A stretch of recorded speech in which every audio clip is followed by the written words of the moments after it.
question is, what do you want? I don't know. To be happy? To be happy. I want the American dream. I want to be happy.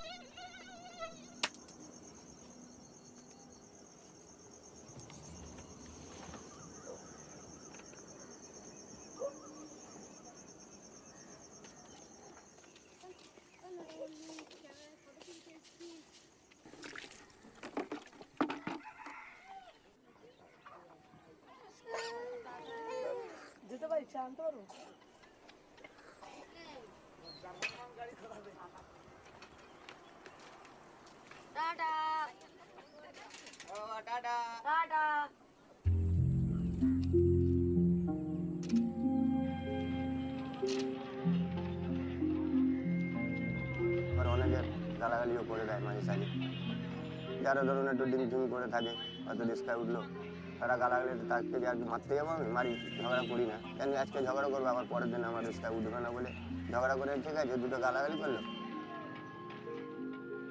Would it surprise you to know that in a recent survey, this rickshaw driver, Manoj Singh, was found to be as happy as the average American?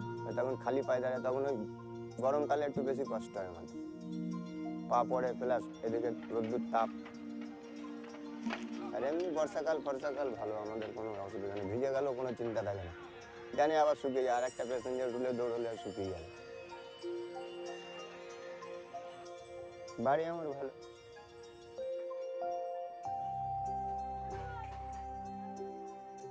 বাড়িতে ভালো লাগে, একদিক দিয়ে এদিকে ফাঁকা, হাওয়াও আসে।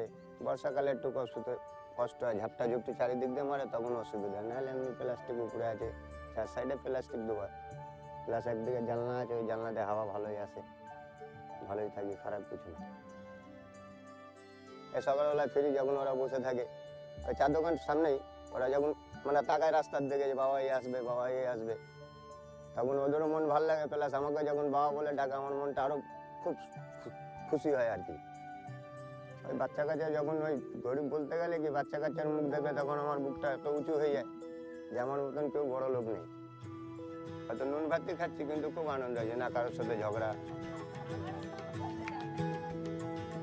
ঝগড়াঝাটি নেই, কারোর সাথে এই যে মিলে রয়েছে, আমাদের খুব আনন্দ হয়। আমরা সবাই বন্ধু।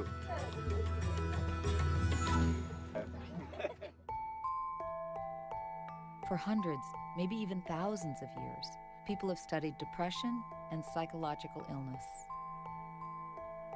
The goal of psychologists was primarily to rid a patient of their problems. Recently, however, modern science has begun to look at how happiness works. What are the building blocks of a life that's not just free of illness, but one that flourishes with a deep and genuine happiness? When I got into happiness research, it was 1981. It was not a popular field in psychology. People thought it was flaky, that it was loose. A professor said to me, you can never measure happiness. Now, why they thought you could measure depression, which they were all doing, but you couldn't measure happiness, I'm not sure. And then in the 90s, people started getting interested in it, and now it's absolutely amazing how many people are interested. Magazine articles and books are being written about it. There's even a new field of science called positive psychology, which studies happiness. It became the most popular class at Harvard, with 1,000 kids showing up every week for a happiness class. The first thing is to realize that happiness can actually help you get your other goals, have better relationships, make more money, do better at the job. People on the job are going to like you better if you're happy. What we've done, and I've done this for the last 25 years, collecting data. So we follow people and look at their moods over time. We've also looked at random samples of people from around the world, who's happy, who's not happy. Then we crunch all these numbers and we say, gee, what really matters? By studying identical twins, people with almost exactly the same genetic makeup, researchers have discovered that approximately 50% of the differences in our happiness levels is determined by our genes.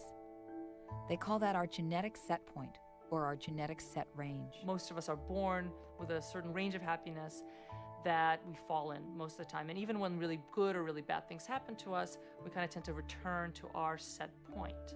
And while 50% is genetic, amazingly, our circumstances, like what job we have or how much money we have, our social status, our health, those things that many of us are told to focus on, they only account for 10% of the differences in our happiness. Most people are kind of stunned at how small that is, but that still leaves 40% unaccounted for. And so our theory suggests that there is a great deal you can do to become happier, and that 40% is left for kind of intentional behavior, things that we can do on a regular basis to become happier. It's very important, if a person wants to become happier, to try not to adapt to what they're doing. So they would consciously vary what they do. It could be like when you do your daily run that you take a different route. I mean, that's not really, mind-boggling. For some people, it's going to be a lot of change. For some people, it's going to be a little, but that change is important. It's sort of the variety of the spice of life.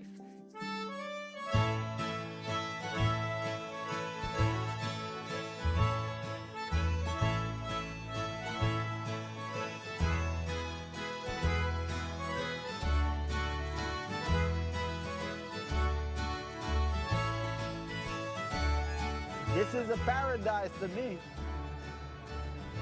That's why I love it so much. And then you don't know what you're gonna see. People, call me for a tour. Well, what we gonna see? I don't know what you're gonna see, but we're gonna see something. Look right there. That's a crawfish eater. Look at that alligator on that big log. See it? I feel like a kid, man. And right where we at there, straight ahead, my house is right there across the levee. In the afternoon, sometime I'm kind of like down a little bit. I jump on my four-wheeler and I come park right there. My house is right there. And I watch these birds pass and just listen to the stillness.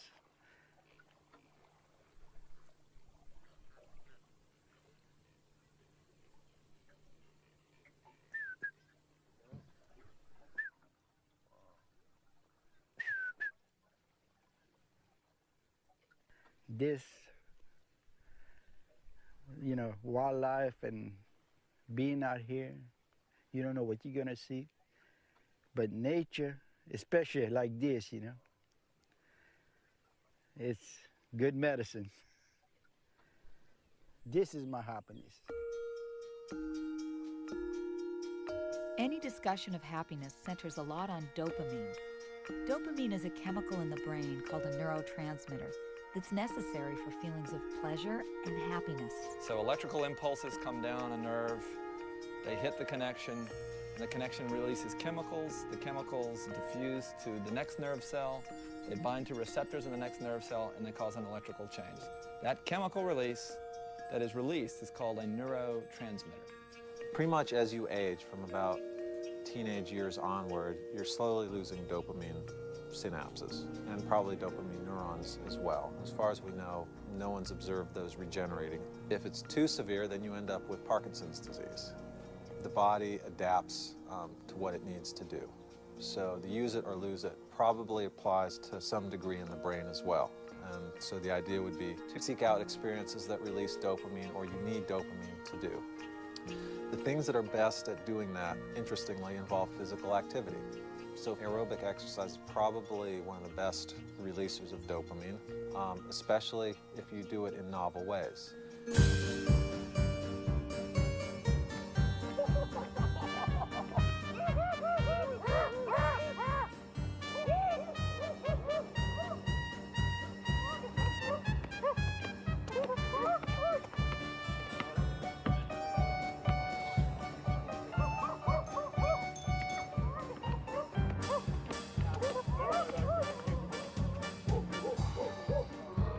What makes you happy?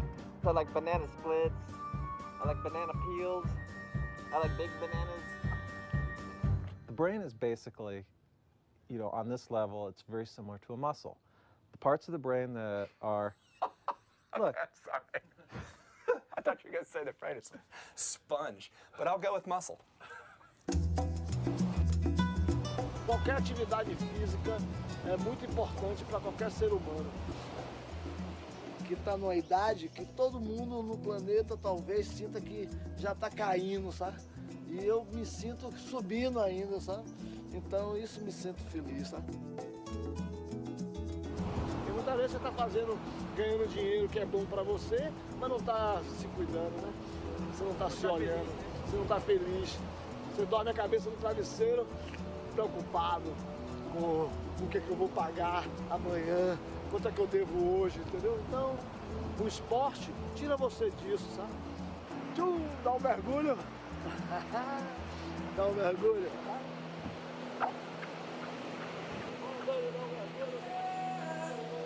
Espiritual, religião. Meu surf, pra mim, é religião, sabe? Eu surfo desde o tempo de 1966. Quer dizer, eu tô fazendo uns 41 anos de surf, então... Sente exatamente isso, essa harmonia com a natureza, esse entrosamento com a natureza.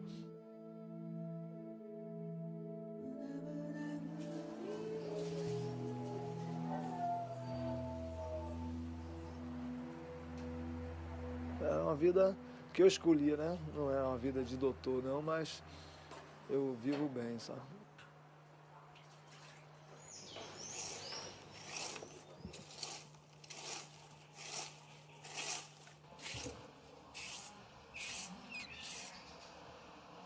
Os pássaros caem das árvores, caem no chão, o gato come. Aí a gente cria eles para até voar, sabe? Mas é muito gratificante você poder surfar com os filhos, sabe?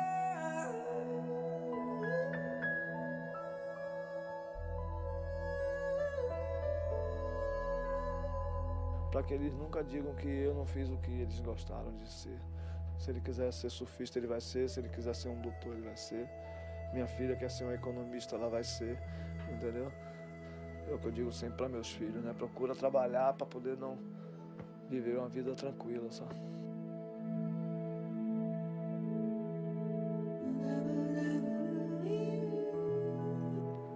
It turns out that there's another component of surfing and exercise that can increase your happiness. It's what an athlete would call being in the zone. I started studying people who were doing something very difficult and demanding for no good reason, no money, no status, nothing, but just because they like to do it. My understanding of what motivated these activities was not anything that came from outside, but it came from the activity itself. And I gave the name flow to this kind of synergy of different aspects of consciousness where you wish you could go forever because it feels that you are completely fulfilling something that you can do well and you can see it happening and you feel that nothing else matters.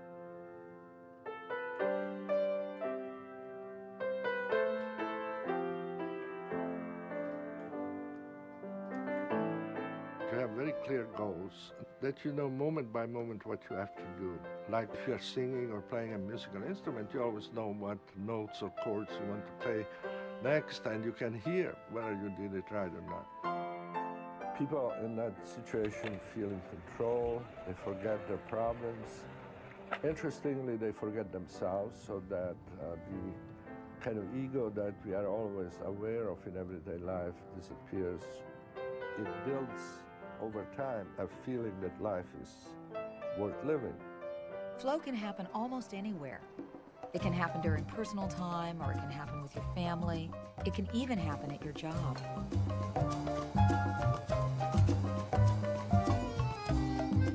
It's all in the rhythm. It's all in the, just keeping the rhythm going. Doing it 14 years. I love it. Don't want to go nowhere else. Why do you love it? It's like cooking. I always did. I gotta order hash browns all the way. Patty milk. That's the grill operator. The research is clear. People who experience flow on a regular basis are happier than those who don't. much of what we believe about the causes and sources of happiness simply isn't true. People overestimate how much impact both good and bad events will have on them in the future. People believe that if good things happen, they're going to be ecstatic and that joy will last a very long time. In fact, they are ecstatic and the joy quickly dissipates. People believe that if bad things happen, losing a lover, losing a football game, losing a job, they will be devastated and devastated for a very long time. In fact, they are devastated for a very short time. In general, people do really good when things go really bad. Sounds like a country song, but it actually turns out to be true. This is Town and Country in 1969, and I was featured as one of the top 50 debutantes in the country at the International Ball, along with Tricia Nixon and people like that.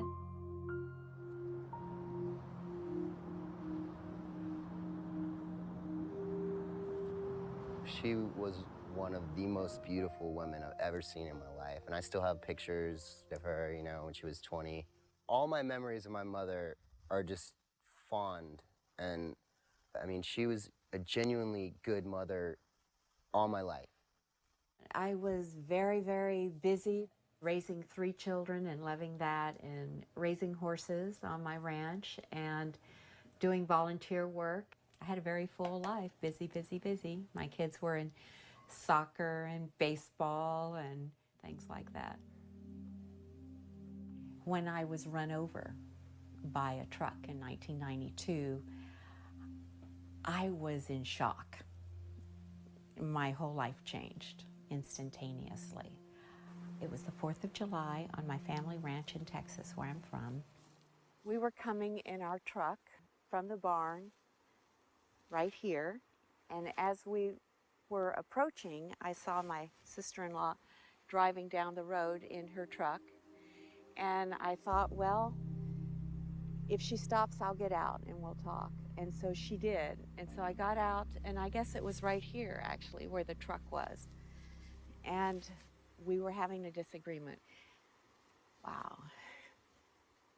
She drove off in a hurry, and when she did, my hand was on the door handle. I was running alongside, trying to get my hand out and screaming, and fell.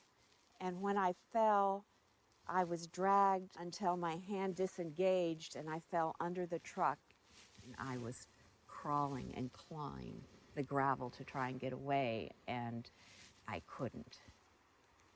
And it went over up my spine and over my head and crushed my face in the rocks. My dad had already jumped out of the truck and was screaming, and I got there, and of course we both thought you were dead. When I was in ICU, they could only recognize me by my hands. Just, oh, my poor, beautiful mother. And I had friends who didn't know what had happened to me. If I saw them on the street and went up to them, they just fell apart and started crying and were horrified. My husband divorced me and left me. He became a really bad alcoholic. It was very traumatic for him too, but for 9.5 years, I was totally disabled. I've had 30 surgeries on my face. I don't know if it was a dream or if it was a vision or whatever, because I was kind of groggy after the surgery. And I had these images of, and not an image that I had remembered ever seeing on my dad's face, but just this lecherous look. The memories that were coming back were of abuse by him, not just fondling, but fondling me, but also raping and threatening to kill me with his hands around my neck when I fought. I guess the shock of the trauma cracked this very good denial system I had built up in my life. I just really was angry I was alive. I thought about killing myself. I would buy myself time, say, well, okay, that's always an option, but I'll wait 6 months because I've got to be here for my kids today. I'd always been a super doer, an overachiever, a need-to-know person. And to be able to say, I don't understand, and I don't need to understand, and that's okay. It was kind of a catalyst of a healing process in my entire family. But it was very scary. In my life, integrating, accepting all of my life is part of healing. Hello. I have horses. I found them very healing to me.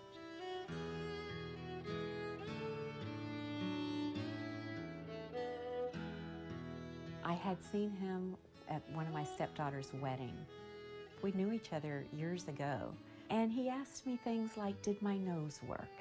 And I liked and appreciated that, you know. And what was it like having been beautiful and then not? He wasn't afraid to talk to me, to talk about things. And we got married a little over 2 years ago. His name is Happy, and we have a wonderful life together. Calls me beautiful, and I love him. Yeah, it is a strange truth, but the truth is I am a happier person. I am more grounded, more centered, more connected and integrated with who I am and grateful for who I am today. I'm working with other people now as a practitioner. I think that you can make a choice and that you do make a choice when things happen in life.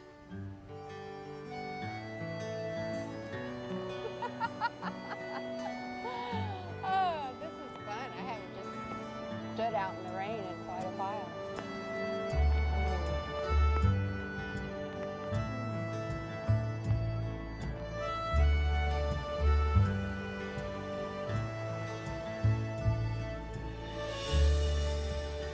There's a general lay sense that all adversity is bad, and the scientific research doesn't really support that. One of the key ingredients to happiness is being able to recover from adversity more quickly. So it's not that people who are happy don't respond to adversity. They do. They show an appropriate response to adversity, but they come back down to baseline quickly. There's no such thing as pleasure without pain, of whatever sort, emotional or otherwise, physical or otherwise. Your nervous system is a differential engine. It looks at differences, it looks at contrast. That's all it cares about. It integrates information by integrating a bunch of little differences and things. What do you want out of life?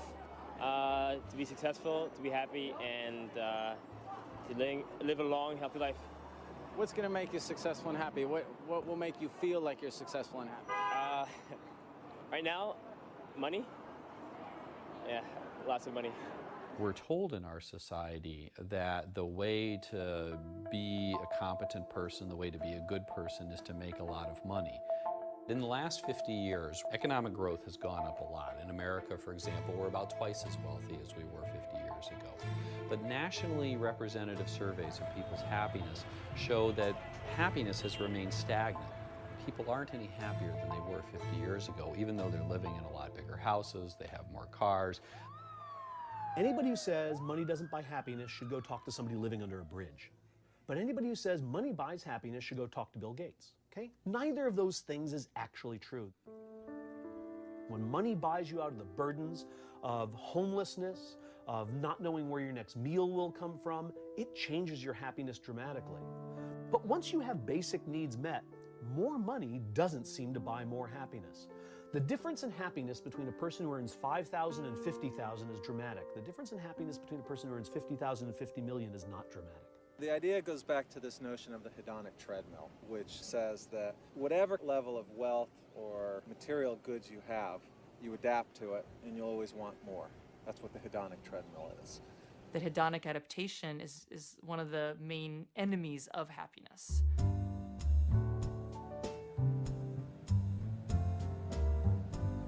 Remember Roy Blanchard? He told us earlier about the novelty and the beauty he experiences in nature. Well, Roy's also part of a family that just might be one of the happiest families around. The Blanchards are an extended family of children, siblings, and in-laws.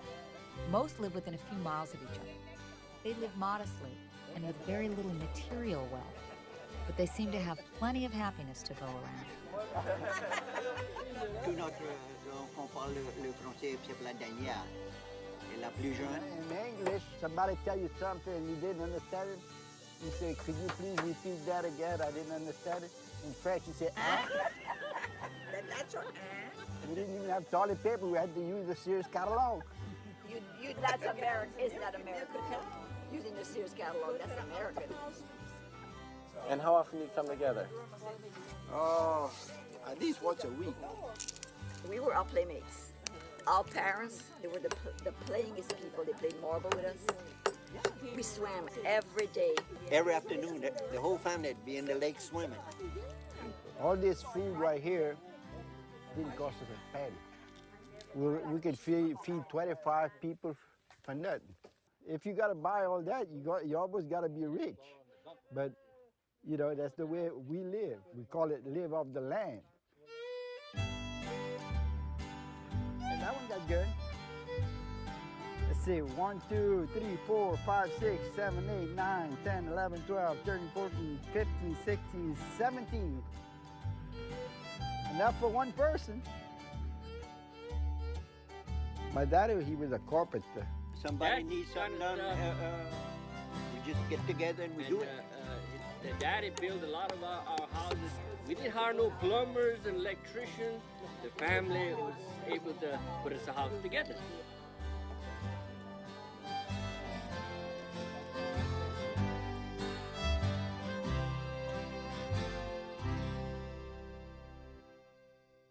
We studied some of the happiest people, and we found, without exception, that all of them had close, supportive family and friends. That didn't mean that they loved everybody or, you know, they got along with everybody, but what it meant was every one of them had close family and friends.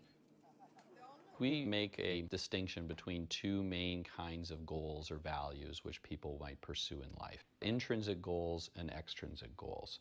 So extrinsic goals are extrinsic in the sense that they're focused on something external to you. They're focused on rewards, they're focused on praise, they're focused on getting stuff. And the three main examples of extrinsic goals we've looked at in our research are for money and financial success, for image, kind of looking good, having the right appearance, and for status or popularity. Now we contrast those with intrinsic goals. Intrinsic goals are inherently satisfying in and of themselves because they have to do with intrinsic psychological needs that all people have. And the three intrinsic goals which we've studied are goals for personal growth, trying to be who I really am, having close connected relationships with like friends and my loved ones, and then community feeling, which is having a sense of wanting to help the world to be a better place. We found that intrinsic goals are on the exact opposite side of value systems compared to extrinsic goals, okay? They're in opposition with each other. The other thing we know from a decade of research at this point is that people who were more oriented towards money and status and image were reporting less satisfaction with their lives. They were more depressed, more anxious. We found that they felt less vital, less sort of energized in their day-to-day life. On the other hand, intrinsically oriented people were more happy. They were reporting more vitality, less depression, less anxiety. If our values are a key component of happiness, that may explain one of the anomalies in international happiness research. According to an increasing amount of data, Japan is the least happy of the wealthy industrialized nations. 最後の質問なんですけど、今日は何の日でいらっしゃいますか？誕生日です。おいくつになられるんですか？39です。39、お若いですよね。ありがとうございます。はい。けど誕生日の日にこういう友達と飲まれて例えばご両親とか、彼女とかどうおっしゃってますか？誘われるがままに言ってますんで、彼女には言ってあります。それよりか大事なちょっと仕事の話があるんで、で彼女とは明日会います。明日会います。After World War II, Japan's entire workforce was mobilized to rebuild the country from the ground up. For decades, they emphasized economic growth and material prosperity above all else, and their achievements were the envy of the Western world. But those achievements have come at an awful price. A telling and dangerous phenomenon is occurring in Japan. People are working such long hours and enduring so much stress that they are literally working themselves to death. It's become so common, so many people have died, that they even have a word for it: karoshi. This toxic lifestyle is leading to record low levels of happiness among the Japanese.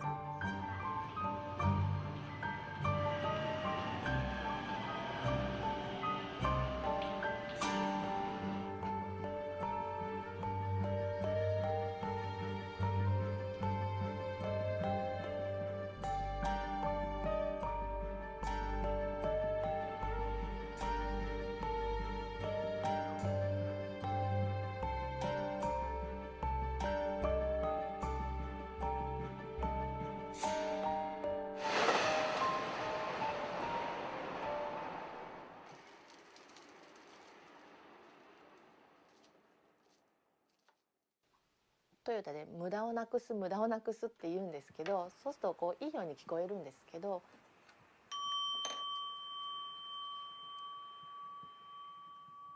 それは人間としてのゆとりをなくしてるっていうことで、効率効率ってもう今限界だと思うんですよ。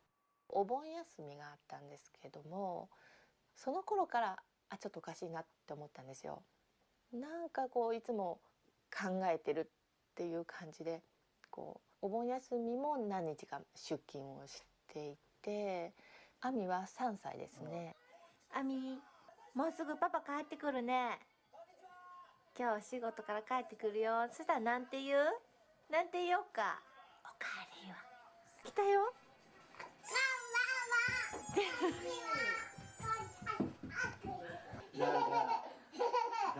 亜美、亜美。誰だ？亜美誰だった？よいどん、よいどんなんちゅう。パパじゃん、亜美。いい子しとった？亜美？少し覚えてるね。亜美、あれ何？なんだ。よいしょ。とにかく遊びたいですからね。夫が疲れてるどこは全然わかりませんから、やっぱり会えば抱っことか、だんだんその回数が減ってったんですね。夫が亡くなった日は、疲れてはいましたけど、それでも行ってくるわって言って出かけたんです。品質に関してチェックをするようなところでした。で、会社の申し送り帳っていうのがあって、それを後から見ると、当日やっぱりいろいろ不具合が出てるんですね。助けてほしいっていうようなことを言ってたと。上司と申し送り帳を書いてる途中に突然倒れました。着いた時には心肺停止。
one small Asian country is taking a different path. Bhutan is a country with a fledgling economy, and one might expect it to follow economic policies that prioritize growth, as do most developing nations. What we saw was that in the pursuit of economic development, people and societies had lost their cultures, their environment, their social systems, and humanity was having problems. That's why Bhutan said, okay, this is not enough. GDP is not enough. Humanity needs a higher goal for development, and that is gross national happiness. What they're doing in Bhutan is, instead of trying to maximize gross national product, they're trying to maximize gross national happiness. They're trying to figure out what is it that's going to make our people happy. Not rich, but happy. We believe that this contentment, this happiness lies within the self, and there's no external source. The faster car, bigger house, more fashionable clothes is not going to give you that contentment. It might give you fleeting pleasure, but not contentment. Gross national happiness is the responsibility of the government to create an environment where citizens can pursue happiness. So let's say, for example, Bhutan has got lots of potential to dam up its valleys, sell hydroelectricity to India, but when they flood their valleys, they have to move people. When they flood their valleys, they lose their forest cover. They lose some of their sites of spiritual significance to them. So what they want to do is they want to balance these things. They want to think just not, oh, okay, dam this valley, sell this amount of hydro to India for this amount of money, GDP goes up. They want to look at it in a more textured approach. Gross national happiness is important that it makes us think about what we do, of ourselves as individuals, of society, of the world. Think rationally, think holistically, think spiritually. In terms of environment, our law says 60% of Bhutan must always be forest. In terms of culture, we have monasteries, we have schools to be protected by the state, we have rules on dress, language, architecture. So this is how the government is creating this environment. If we think about societies, the ultimate purpose of society should be to produce long and happy lives for its citizens. The people of Bhutan have only recently begun pursuing gross national happiness. And to know how successful they'll be, we'll have to wait and see. Another country in a different part of the world consistently ranks as the happiest country on earth. Denmark is known for its social equality and high standard of living. All Danes are provided free education through college and free health care for life. But Denmark's most unique and revealing quality is that it has more of its population living in what are called co-housing communities than in any other modern industrialized nation. In Danish co-housing communities, multiple families live on a plot of land, or even in a single building, where certain chores and benefits are shared by everyone. When I moved in here, I was newly divorced with 2 little children. I didn't have a work, so I was kind of isolated. If I had to move in a flat alone, I would go down. I would be depressed. I would isolate, and so I thought I had to find this place, and I found it. It was a miracle. I found it. We live 20 families together. The houses are close to each other. This is our house. We live 4 people here, and outside here I have a little extra room. It's like a place to grow flowers, but we use it as a living room. And this it's paintings my children made for me. There's an empty space up there. It's made for my children. Often ask me, and I say it's because I want to show you that we can put up more paintings. It's not finished. It's a working piece. And here is Juliane living, and she has a little animal, which is also a kind of symbol of our flat, our house, because it's a very tiny animal, and it has a very tiny cage to live in. But I used to tell them that this animal has more space than we have. 50 years ago, people in Denmark also lived in Copenhagen, lived in small flats, and they had a lot of children, and they had a nice childhood anyway. So It's like a big family. Yeah, also like a big family. I have friends in the school and I have friends home. It's very nice because so I have many friends. Det er dejligt at have nogle voksne, de er meget sådan, passer på en. Ja, hvis nu at der er nogen... Hvis nu jeg har slået mig ned i handen, så er der altid en, der kan komme rendende, hvis det sker noget. Eat together, and it's very, very nice. Og lasagnen er deroppe. Ja, tak.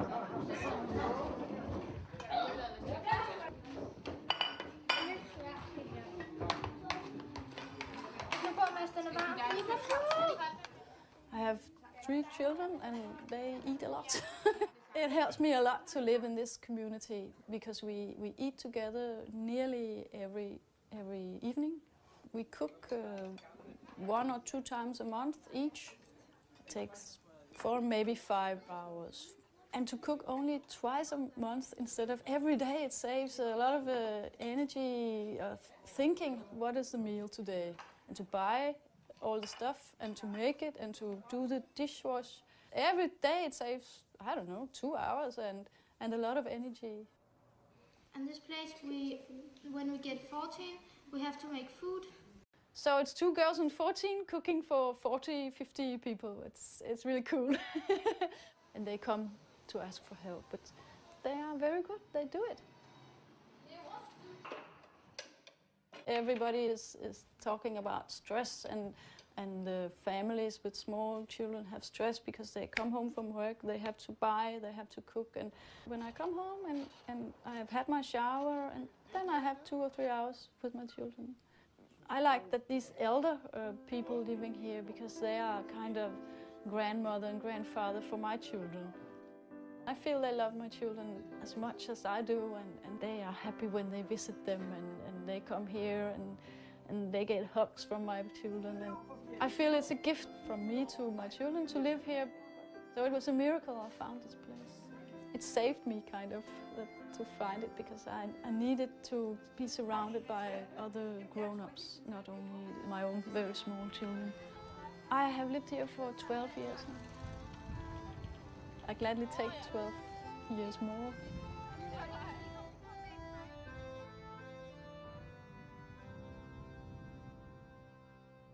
I think when we work in a community, we realize that, you know, my life is pretty good as it is, and I have something to give to somebody who maybe doesn't have something that I have.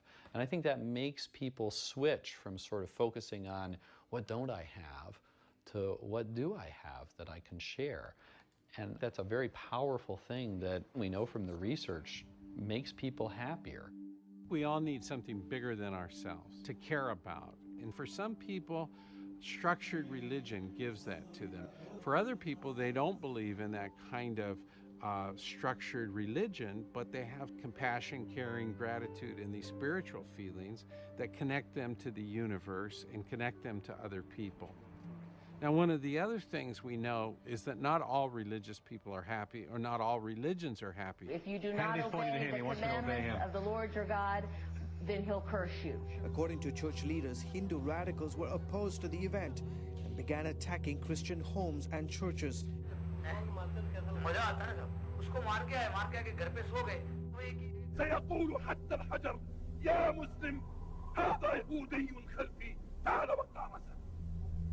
There are certain conditions, according to Jewish law, under which non-Jews may live here. This doesn't apply to the Arabs. They don't fit the category. They have to get the hell out. If you look at the very fundamentalist groups who believe that everybody else is going to hell but their group, they're not happy, or they're less happy than other people.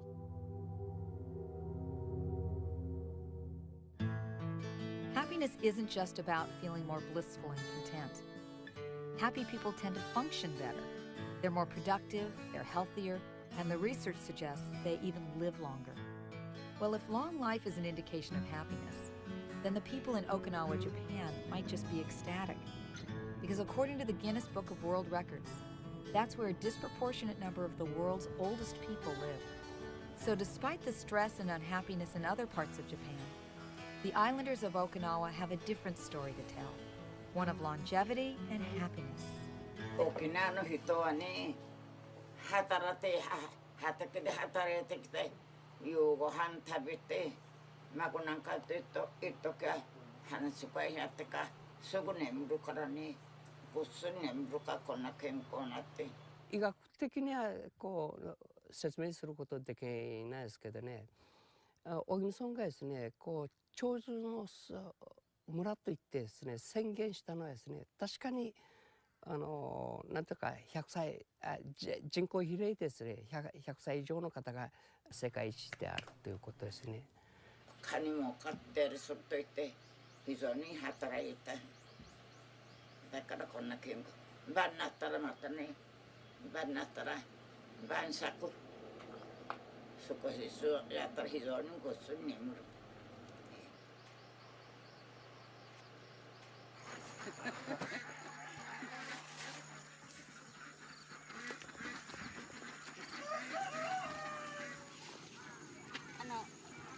前はね、サウナにわざわざ汗出しに行ってさね、だけどこの畑仕事したら2時間働いてきたらね、もう汗がびっそり、もうとってもいい気持ち。もう汗がびっそりだからすぐお風呂入って朝ごはん食べてまた洗濯やったり。Besides experiencing flow on a regular basis, Okinawans grow vegetables that subsidize their livelihoods and provide gifts for friends and neighbors, bringing the people even closer together. 自分が作ったのはもう本当に美味しい。全然総力何もしないから。気持ちのせいかね、自分たちで作ったのが美味しい。幸せです。Even the Okinawan traditions keep people connected in unique ways. The island has a traditional band of about 50 people, and the rule is that the band members must be between the ages of 20 and 30. The band is supported by community funds and plays in a different village every Friday night. Since there's not much other nightlife on the island, lots of people come out to see them, both young and old. It's a tradition that ensures regular contact between people, not only from different villages, but from different generations.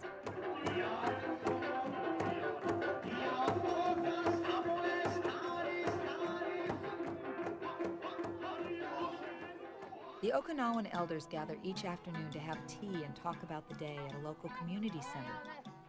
And though now housed in a modern building, it's been a staple in Okinawan society as long as people there can remember.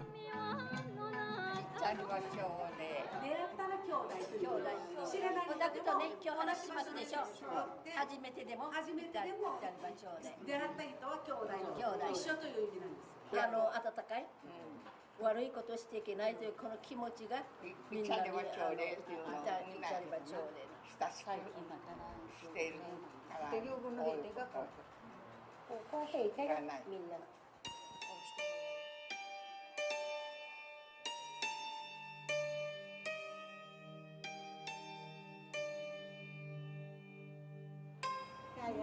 私はね、戦争未亡人だけど。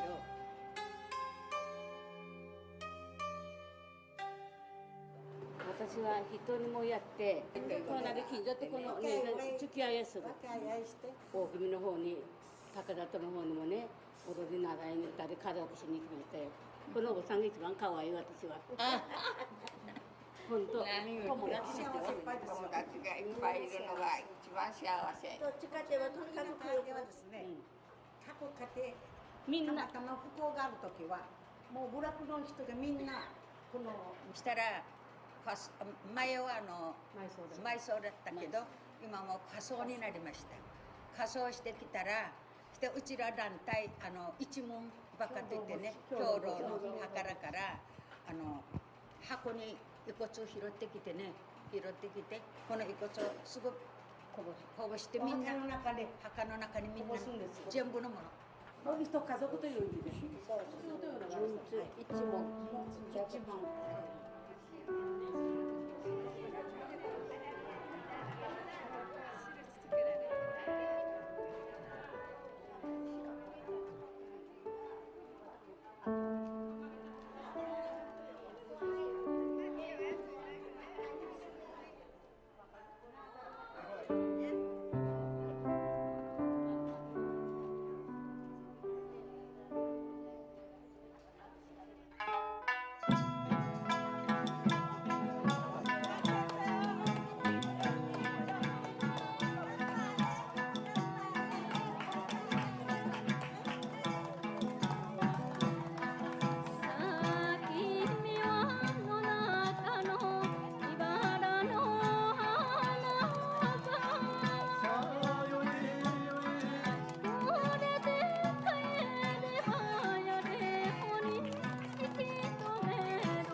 social bonding, social interaction, cooperation is programmed to be intrinsically rewarding to humans.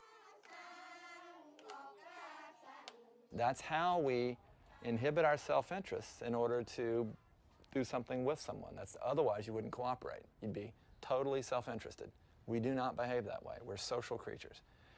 Interestingly enough, when you put people into a social exchange, where they're given the opportunity to cooperate or to compete, they will in general cooperate with one another.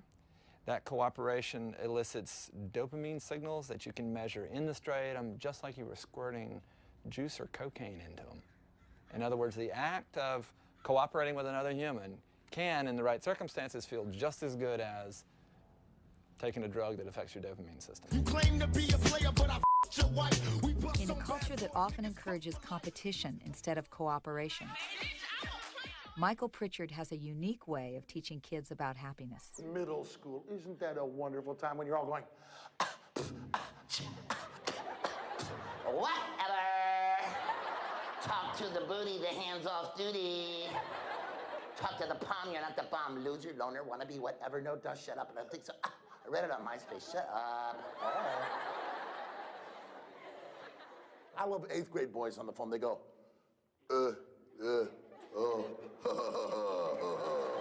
tight, sick, hey, who is this?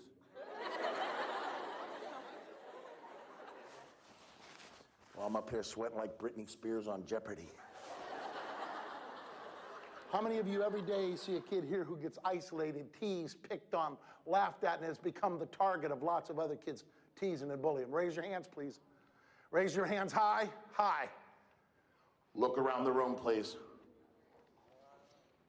Look how disconnected we get over stuff. I mean, how many of you guys play that video game, Grand Theft Auto Vice City? You run over homeless people. You beat a prostitute to death with a tire iron. You run over cops, paramedics, firefighters. Am I right? Yeah. We love you guys.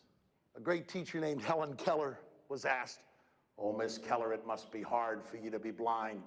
And she said, "It would be if I had no vision, because we really see with our hearts." Think about what your hearts are seeing that sometimes disconnect you. Think. And it can be the little words, just the little words.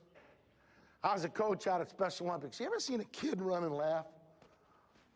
Yeah, I was out there at Special Olympics having a little 11-year-old girl I'm coaching. Boom, the gun goes off and she takes off running. What a heart, what a spirit.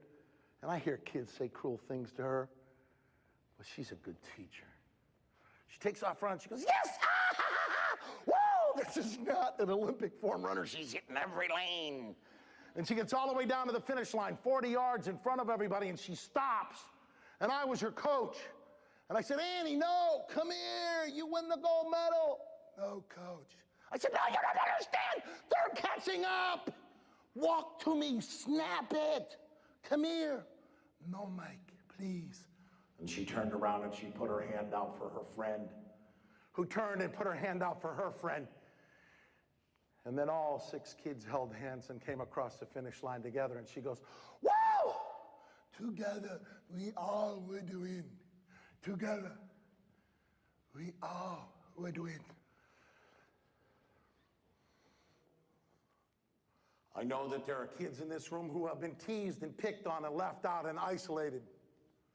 Can I get a volunteer of somebody who can share what it feels like? Big round of applause. Come on down.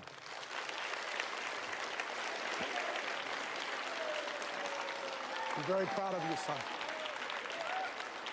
Stand in front of me. I'm proud of you. Tell me what happens sometimes. What do they say? I have a depression disorder and ADHD, so it just feels like life, it feels like it shouldn't be this hard.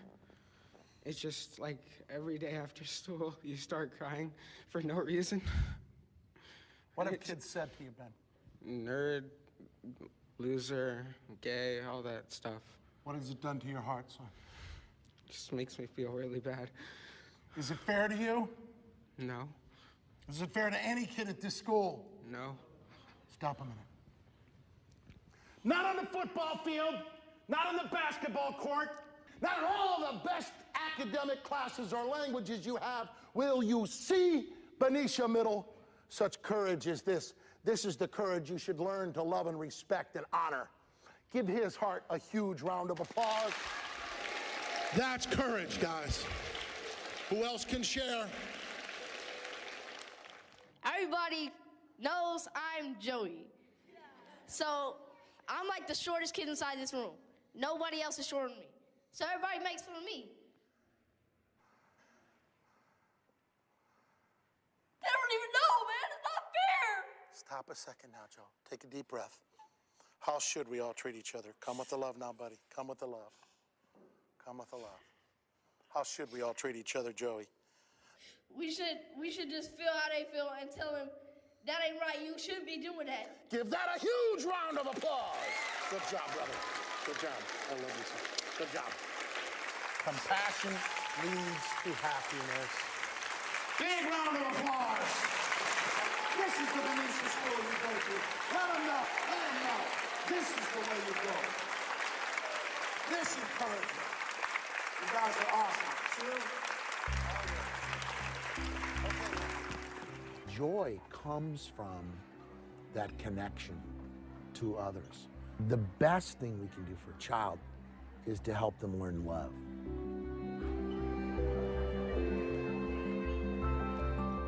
What lies at the core of a human being before modern culture influences our thoughts about happiness? What made us happy before we had video games and the internet and television? What made us happy before cars and electricity? In the southern African country of Namibia, there lives a group of people who are genetically more closely related to our ancient ancestors than any group of people on the planet today. They are the San Bushmen of the Kalahari Desert. Though some modern culture has come to them in the form of t-shirts and baseball hats, the broad strokes of their culture remain intact.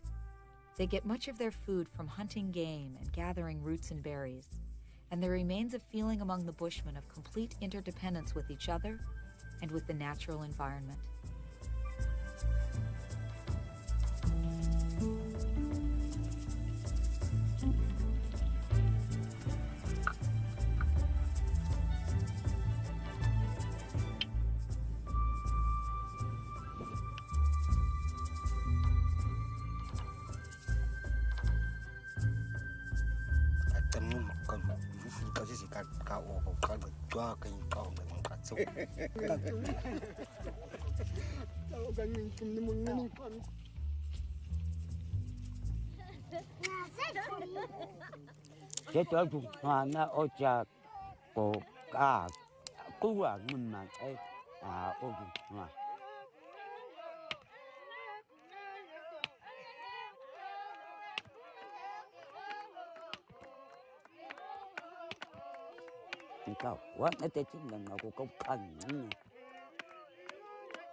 The Bushmen feel responsible for each other's health and well-being.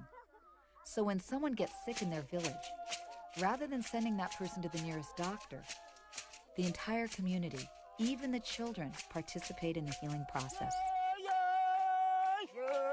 No one is left out.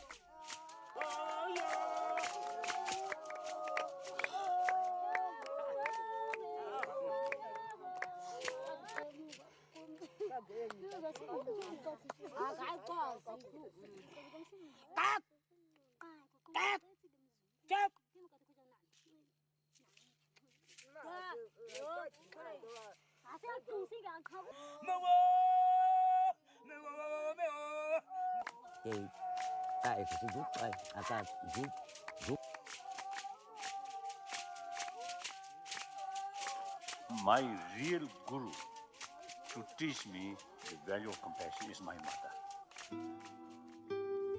The first act after birth is relying on mother and sucking milk. At that time, no idea who is that person. but simply, you see, just the mother side also, tremendous sense of care, affection, compassion. So the bond, closeness between mother and child, not by law, not by religious teaching, but by nature. Compassion from birth in our blood. These are there. Not only at the beginning, but a whole life.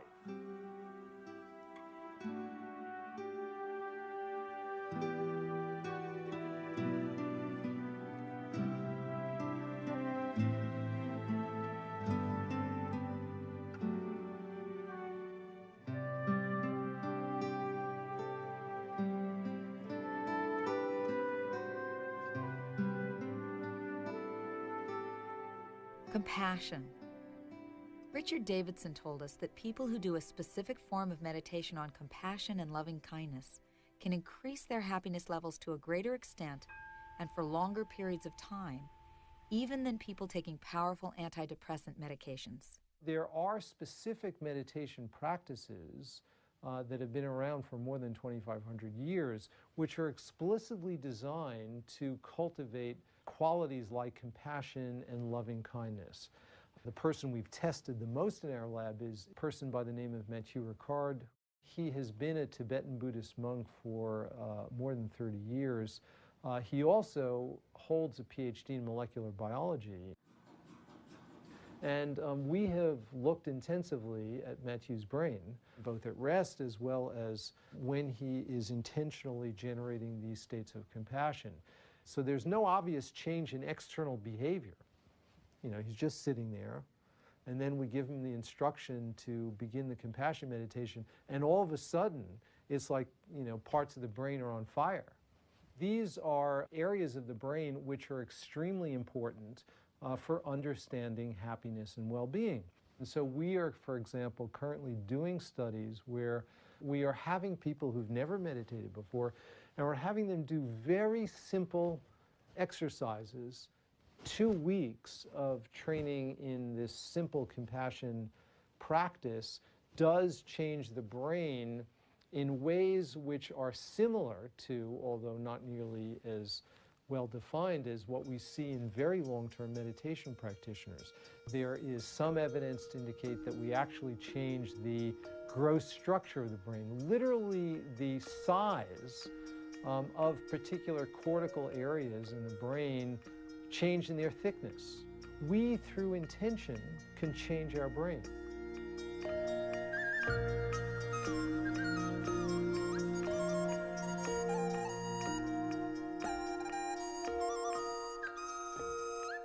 We ask people to count their blessings on a regular basis. Say every Sunday night you sit down, you write down 5 things for which you're grateful and kind of try to contemplate that. And we found that the students who counted their blessings once a week, every Sunday night, became happier. A couple studies we did, we asked people to commit acts of kindness on a regular basis. You know, they're going out and they're putting change in parking meters, and they're, you know, helping their friend with homework, or was visiting someone in the nursing home, or, you know, really doing real, you know, concrete behaviors. And it seems to me from our experience that the acts of kindness so far have been the most effective.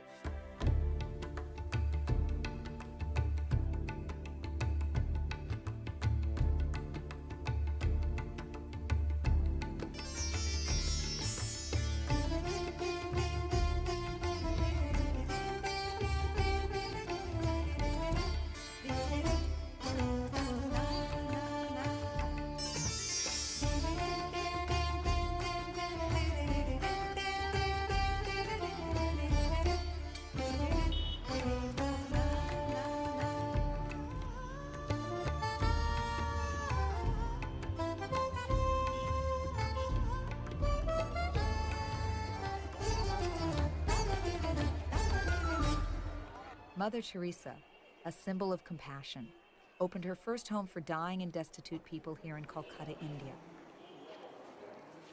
Andy Wimmer is a volunteer at the home. I was a bank and computer manager for many years, and a quite ambitious fellow. I wanted to become the youngest bank director there, spoiled with a good income, used and spent a lot of money, and had a good life actually, enjoyed the life. Yeah? I used to waste a lot of money on fashion, for example. I was quite a fellow with quite, you know, into fashion and all these things.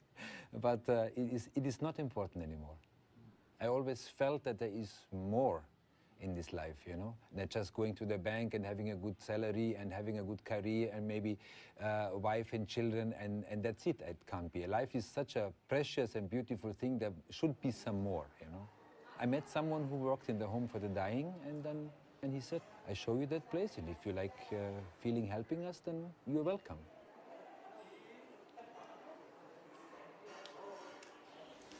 Yeah? Bon appetit. I remember when I came first into the home for the dying, the first thing I saw was a young dying boy, maybe 15 years old, in very bad condition. And I had to feed him. And I don't know, I fed him and he ate with great difficulties, but then he opened his eyes and looked at me, and I thought, so that's it now, you know? So it was like a flash, it was like a small enlightenment.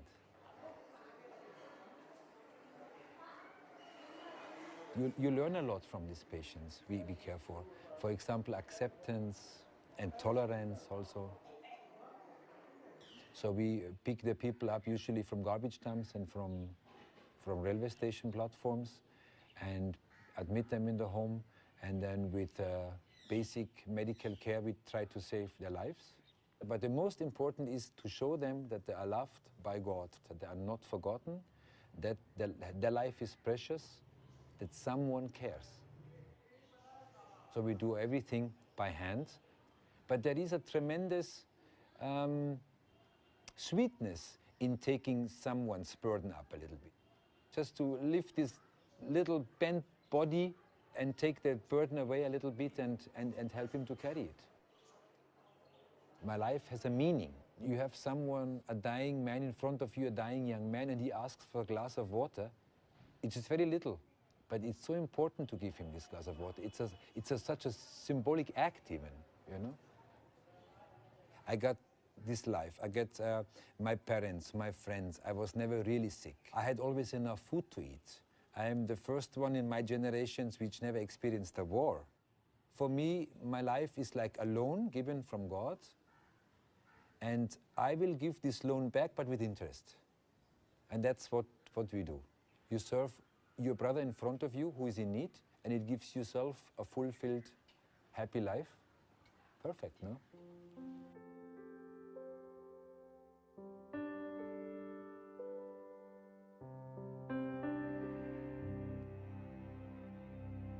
Gratitude, compassion, caring, love. These are, to me, what I would call spiritual emotions.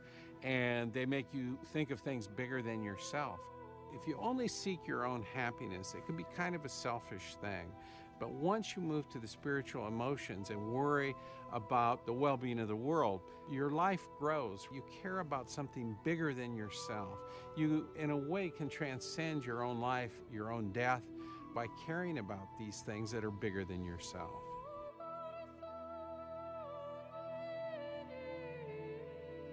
If each of us even spent a smidgen of time each day actually practicing to cultivate happiness and also to cultivate other virtuous qualities like compassion and altruism, the world would really be a better place, and we'd all be transforming our brains in very positive ways. And it's not about, oh, I must change my life totally and cut off from my past and I'll be a better person. It's not about that. It's because the trick is to be authentically you. We should really be thinking of happiness as a skill, which is no different than learning to play the violin or learning to play golf. The formula for happiness is not the same for everyone. But the good news is that the things we love to do are the building blocks of a happy life. Play, having new experiences, friends and family, doing things that are meaningful, appreciating what we have. These are the things that make us happy, and they're free. And with happiness, the more you have, the more everyone has.